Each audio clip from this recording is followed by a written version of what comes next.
그 딩크족을 의도한 게 아니라 부부 살고 있는데 신체적인 문제 때문에 아이가 안 생기면 절대 가정에서 의미를 추구하고 싶은데 꼭 입양만이 답인가요? 아니면 그렇지는 않아요. 자, 우리가 보면은 딩크족의 의미를 한번 살펴보게 되면 결혼을 했어요. 맞벌이를 합니다. 결혼은 기본으로 가요. 서로 돈을 가는데 아이가 없는 경우라 그랬죠. 그런데 아이가 없는 이유가 딩크족이라고 부르는 이유는 뭐냐면 아이를 안 갖는 거예요. 못 갖는 게 아니에요. 아이는 낳고 싶은데 신체적인 문제라든가 또는 우리가 여러 가지 사항들에 의해 가지고 갖고 싶은데 가져지지가 않는 경우도 있어요. 가져지지 않는 경우 아이가 안 생기는 거예요. 그거는 딩크족이 아니에요.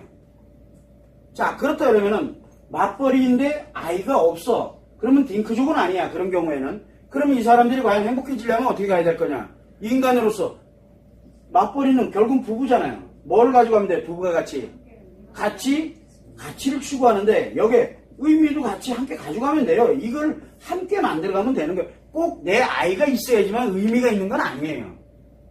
의미라는 건 뭐냐면 사랑하는 감정과 행복의 감정을 누릴 수 있는, 그래서 아내인 경우에 남편도 마찬가지지만 의미와 가치를 둘이 함께 가져가면서 부부로서 행복하게 살아가면 이 또한 살아서 함께 갈 만한 충분한 자아 실현에 추구해 나가는 충분한 가치가 있는, 꼭 아이가 있어야지만 행복해진다는 그런 룰은 없어요. 그래서 이거 안 하려고 뭐를 합니까? 요즘은 아이 없으면 이상하게 보니까 난임 부부라고 우리가 표현을 많이 합니다. 이제 내년부터인가? 의료보험 혜택이 됩니다. 이거 생각보다 돈 무지하게 많이 됩니다. 돈도 돈이지만 뭐가 엄청나게 고생합니다.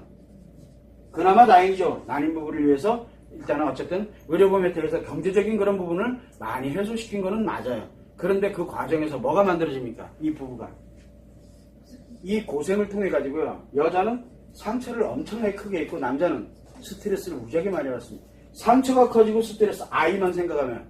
그래서 아이가 태어나면 얼마나 고맙겠어요. 근데 안 되면은 부부가 위기로 들어갑니다.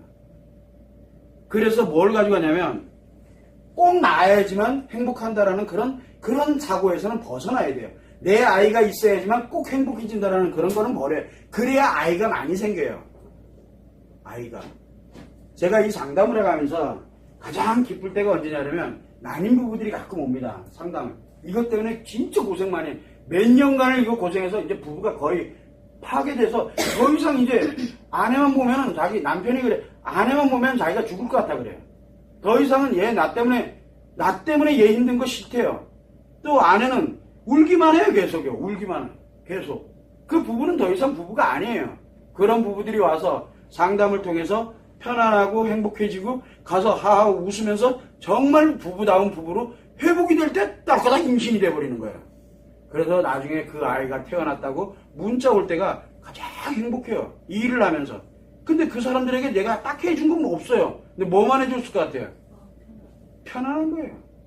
스트레스와 상처가 없이 부부로서 정말 행복하고 내가 누리고 살아갈 때 이 신체가 회복이 된다는 걸 믿고 있기 때문에. 왜? 마음이 그렇잖아요. 우리가 알고 있는 마음은, 그 긍정의 에너지가 움직이고 있는 이 마음은 인간에게 회복 능력을 준 거거든요. 그래서 이런 식으로 우리가 바라봐줘야 되는 거지, 실제로는 아이를 낳으려고 물론 노력을 많이 하지만 그렇다 그래서 내 행복이 사라진 건 아니라는 거.